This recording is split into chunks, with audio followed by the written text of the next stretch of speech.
Nanjengoko kweli lizwe lilungiselela unyulo lorhulumente basekhaya kulo nyaka, i-EFF ithi kungangcono koba ngake lumisiwe lo 2024.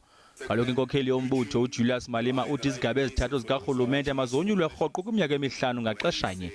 We must postpone all of these elections to 2024 so that national, provincial and local government elections are held at the same time.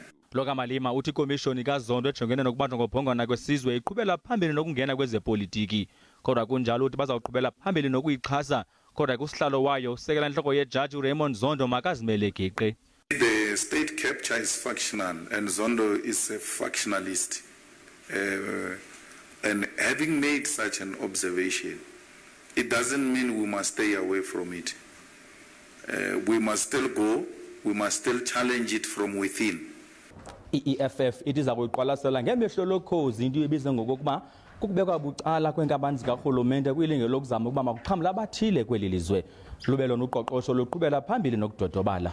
Ndingu-Abongile Dumako kwiindaba ze-SABC eRhawutini.